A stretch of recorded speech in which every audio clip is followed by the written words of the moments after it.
حروف مضارع جو ہے نا کبھی کیا ہوتا ہے مفتوح ہوتا ہے جیسے یضربو، کبھی کیا ہوتا ہے مضموم ہوتا ہے جیسے یکرمو، ٹھیک ہے، یدحرجو۔ تو انہوں نے ایک نا ضابطہ بتایا ہے، ایک قاعدہ کلیہ بتایا ہے، آپ نے اس قاعدہ کلیہ کو ذہن میں رکھ لینا ہے، آپ کو پہچان ہو جائے گی کہ بھائی حروف مضارع کیا ہوتا ہے، مضموم ہوتا ہے یا مفتوح ہوتا ہے اس قاعدے کے تحت، ٹھیک ہے۔ وہ قاعدہ کیا ہے کہ حروف المضارعات مضمومۃ، حروف مضارع کیا ہوتا ہے مضموم ہوتا ہے، پھر رباعی جی رباعی میں یعنی 4 حرفی میں، یعنی رباعی سے مراد یہ ہے کہ جس کی ماضی میں 4 حروف ہوں، جس کی ماضی میں 4 حروف، بس آپ نے یہ دیکھنا ہے جس کی ماضی میں 4 حروف ہے نا اس کا جو مضارع ہوگا نا، اور وہ اس کا جو مضارع کا جو وہ ہوگا علامت مضارع یعنی حروف مضارع حروف عطین جس کو کہتے ہیں وہ کیا ہوگی مضموم ہوگی۔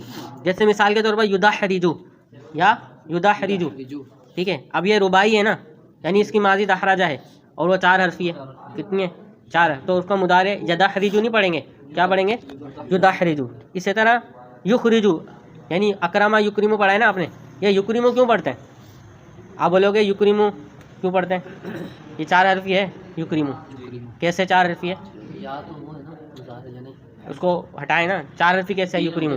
3 حرفی ہے، 3 حرفی کیسے ہے بھائی؟ ابھی تو بتایا 4 حرفی سے مراد یہ ہے کہ آپ نے ماضی دیکھنی ہے کہ ماضی میں 4 حروف ہے یا نہیں ہے۔ اکرم ہے 4 حروف ہے نا، اس کی ماضی اخراجہ آتی ہے، اس میں 4 حروف ہے نا یا نہیں ہے؟ تو جب 4 حروف ہیں اخراجہ میں اکرمہ میں تو اس کی جو مضارع آئے گا نا یکرمو یخرجو آئے گا، ٹھیک ہے، علامت مضارع مضموم ہوگا، ٹھیک ہے۔ کہا کہ لأن اصلہ یخرجو، کیونکہ یخرجو کی اصل ہے نا، اصل میں یخرجو، کیونکہ یخرجو کی اصل ہے یؤخرجو ہے، کیا ہے اسی طرح یکرمو کی اصل ہے یؤکرمو، کیا ہے یؤکرمو، تو وہ حمزہ جو ہے نا وہ گر جاتا ہے تو یکرمو کرتے ہیں، یؤخرجو کا حمزہ گر کر یخرجو پڑھتے ہیں۔ کہہ رہے وہ مفتوحۃ فیما عداہ، اور حروف مضارع مفتوح ہوتا ہے جو اس کے علاوہ ہے، یعنی اس کے علاوہ تمام کے تمام صیغوں میں، تمام کی تمام گردانوں میں جو حروف مضارع ہوتا ہے، ٹھیک ہے، وہ کیا ہوتا ہے مفتوح ہوتا ہے۔ صرف رباعی میں یعنی جس کی ماضی میں کتنے حروف ہیں اس میں کیا ہوتا ہے مفتوح ہوتا ہے، مضموم ہوتا ہے، ٹھیک ہے، ضمہ ہوتا ہے، اس کے علاوہ جتنے بھی ہیں اس میں کیا ہوتا ہے مفتوح ہوتا ہے، ٹھیک ہے۔ جیسے کہ یضرب و یستخرج، یضرب ہے اس کی ماضی کیا آتی ہے ضربہ، یضرب ہے اس کی ماضی ضربہ آتی ہے یا نہیں آتی؟ آتی ہے نا، تو یہ 4 حرفی ہے 3 حرفی؟ فیما عدا میں آیا، یہ فیما عدا میں آیا نا، ٹھیک ہے، تو یضرب پڑھتے ہیں ایسا ہی۔ اسی طرح یستخرج، ٹھیک ہے، اس کی ماضی کیا آتی ہے استخرجہ، استنصرہ آپ نے پڑھا ہے نا، تو یہ 4 حرفی ہے، استخرجہ 4 حرفی ہے، استخرجہ 4 حرفی ہے،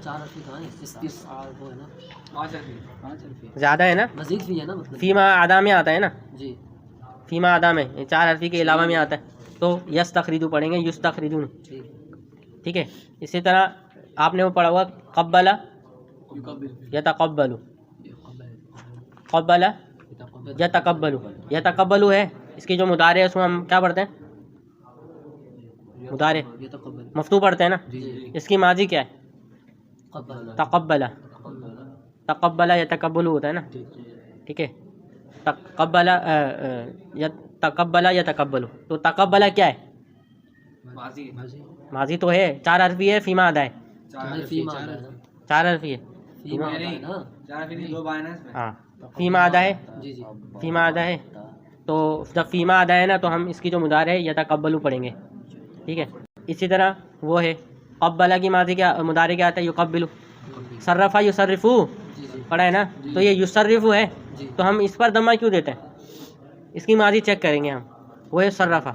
اب صرفہ کیا ہے 3 ہے 4 ہے 4 ہے، تو پھر اس کے حساب سے کیا ہونا چاہیے کیا پڑھتے ہیں سمجھ آ گئی؟ اب صرفہ ہے صاد 2 را اور فا، 4 ہو گئے، 4 حرفی ہو گئے، ٹھیک ہے، جو اس کا جو مضارع ہے ہم یصرفو پڑھتے ہیں، مضارع کو ضمہ دیتے ہیں، تو یہ آپ نے اصول یاد رکھنا ہے۔ تو اس اصول کی وجہ سے آپ کو کبھی جب عبارت پڑھی ہوں گے نا بغیر اعراب کے تو آپ کو پریشانی نہیں ہوگی۔